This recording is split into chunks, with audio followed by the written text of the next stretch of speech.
Praise the Lord. സഹോദരങ്ങളെ, ഒരു വെള്ളിയാഴ്ച, ഒരു അഭിഷേകമാകട്ടെ. ഈ ഒരു ദിനം ഈശോയുടെ കുരിശുമരണത്തിൻ്റെ യോഗ്യതയാൽ ഈശോ നേടിത്തന്ന അഭിഷേകങ്ങൾ മുഴുവൻ, കർത്താവ് ഏത് അഭിഷേകമാണ് ഇതിൽ ആവശ്യമുള്ളത് അത് സ്വീകരിക്കാൻ വേണ്ട ദൈവകൃപ ഇത് കാണുന്ന ഓരോ മക്കൾക്കും ഉണ്ടാകട്ടെ എന്ന് അച്ഛൻ പ്രാർത്ഥിക്കുകയും ആശംസിക്കുകയും ചെയ്യാണ് കേട്ടോ. ഇനി നോക്കിയേ, നമ്മളൊരു കാര്യം കൂടി അച്ഛൻ പറയാണ്. നമ്മൾ ഈ ശനിയാഴ്ച, നാളെ നമ്മുടെ പെൺകുട്ടികളുടെ, അതായത് ഒരു 10ാം ക്ലാസ് +1 കുട്ടികളിലെ ഒരു പ്രയർ സെഷൻ നമ്മൾ ആരംഭിക്കുകയാണിത്. അതായത് അതിൻ്റെ പേര് ആയിട്ട് വരണേ ഉള്ളൂ. അതായത് SMRCയുടെ യൂത്ത് വിങ്ങാണത്. പ്രാർത്ഥന, പരിത്യാഗം, പിന്നെ അങ്ങനെയുള്ള കാര്യങ്ങളൊക്കെ ആയിട്ട് പെൺകുട്ടികളുടെ നമ്മൾ ഈ ശനിയാഴ്ച നാളെ ആരംഭിക്കുകയാണ്.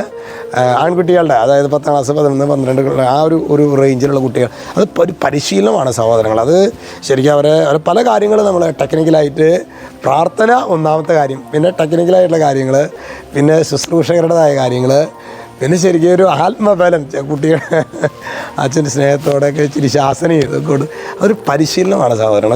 ഒരു പരിശീലന പരിപാടിയാണത്. നിങ്ങൾ പ്രത്യേകമായിട്ട് പ്രാർത്ഥിക്കുക ഒരു ശുശ്രൂഷയ്ക്ക് വേണ്ടി. അതൊരു അനുഗ്രഹമായിട്ട്.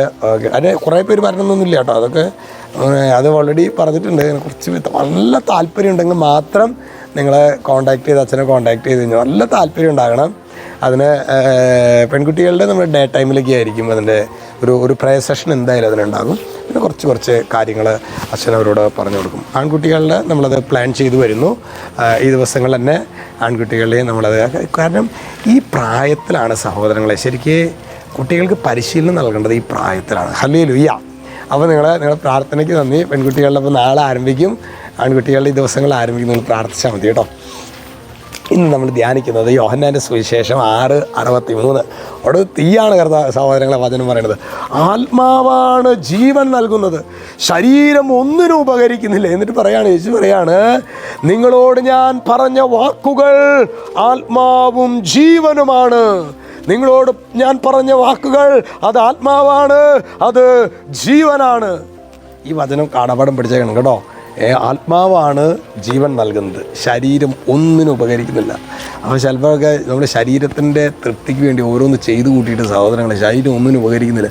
ഞാൻ നിങ്ങളോട് പറഞ്ഞ വാക്കുകൾ ആത്മാവാണ്, അത് ജീവനാണ്. പ്രിയ സഹോദരങ്ങളെ, ഈ വചനത്തിന് അഭിഷേകത്തിൽ നിറയപ്പെടട്ടെ. പ്രത്യേകിച്ച് വചനത്തിൻ്റെ കാര്യത്തിൽ നമ്മളൊരു സ്റ്റെപ്പ് നമ്മളെടുക്കണം.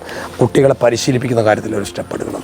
അതുപോലെ തന്നെ വചനം ജീവിക്കുന്ന കാര്യത്തിൽ നമ്മൾ ഇനി എന്നൊക്കെയോ സഹോദരങ്ങൾ ഇങ്ങനെ മടിച്ച് നിൽക്കുന്നത്. അതുപോലെ തന്നെ ഇതൊക്കെ ഈ സന്ദേശം ഇത് അയക്കുന്ന കാര്യത്തിൽ നമ്മളൊരു ഡബിൾ സ്റ്റെപ്പ് നമ്മൾ ഡെയിലി ഒരു 30 പേര്, 50 പേര്, 100 പേർക്ക് അയക്കാവുന്ന ഒരിത് പറ്റുകയാണ്. പിന്നെ നമ്മൾ നോക്കിയാൽ താമസമുള്ള ധ്യാനം ജൂൺ മാസം 13-ാം തീയതി നമ്മുടെ അന്തോണിസ് പുണ്യാളുടെ തിരുനാളാണ്. ഇതൊക്കെ നേരത്തെ എന്തിനാ പറയണമെന്ന് അറിയാമോ?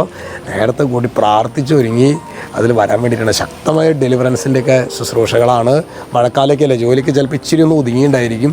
എല്ലാം ഒതുങ്ങിയിട്ട് നമുക്കൊരു ആത്മീയ ശുശ്രൂഷയിൽ താമസിച്ച് ധ്യാനത്തിൽ കൂടെ പങ്കെടുക്കാൻ പറ്റില്ല. അപ്പോൾ നിങ്ങൾക്കൊരു ശക്തമായൊരു ഡെലിവറൻസിൻ്റെ ശുശ്രൂഷയിൽ പങ്കെടുക്കാൻ ആഗ്രഹമുണ്ടെങ്കിൽ മോസ്റ്റ് വെൽക്കം. പിന്നെ കുട്ടികളുടെ കാര്യം മെയ് മാസം 31 വെള്ളിയാഴ്ചയിലെ കാര്യം നമുക്കറിയാമല്ലോ. അന്ന് ട്യൂഷനുണ്ട്.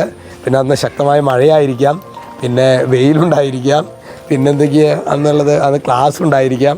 നോക്കിയ സഹോദരങ്ങൾ, ഒരു അക്കാഡമിക് ഇയർ ആരംഭിക്കുന്നതിന് മുൻപ് നമ്മൾ ശരിക്ക് ആ കാര്യങ്ങളൊക്കെ ക്രമീകരിച്ച് മാറ്റിവെച്ച് ഒരു ദിവസമല്ലേ അതെല്ലാം മാറ്റിവെച്ചിട്ട് വരണം.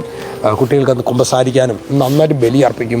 ചില കാര്യങ്ങൾ അവരോട് പറയും, ചില വചനങ്ങൾ പറയും, അവർ ശ്രദ്ധിക്കേണ്ട കാര്യങ്ങൾ പറയും. അങ്ങനെ അപ്പോൾ അതുകൊണ്ട് തന്നെ അത് ഒരു വലിയൊരു ഭയങ്കരമായൊരു താല്പര്യത്തോടെ പാരൻസ് അത് കേൾക്കണം. കുട്ടികളെ സ്നേഹത്തോടെ പറഞ്ഞു വിടണം കേട്ടോ. ഈശോതെല്ലാം ഒരു കൃപയാക്കിയിട്ട് വചനത്തിന് നമ്മൾ കൊടുക്കുന്ന ഓരോ സ്റ്റെപ്പും അത് കൃപയാക്കിയിട്ട് കർത്താവ് നമുക്ക് മാറ്റിത്തരും. ഈശോ നിങ്ങളെല്ലാവരെയും അനുഗ്രഹിക്കട്ടെ. യേശുക്രിസ്തുവിൻ്റെ നാമത്തിൽ എപ്പോഴും എന്നേക്കും ആമേൻ.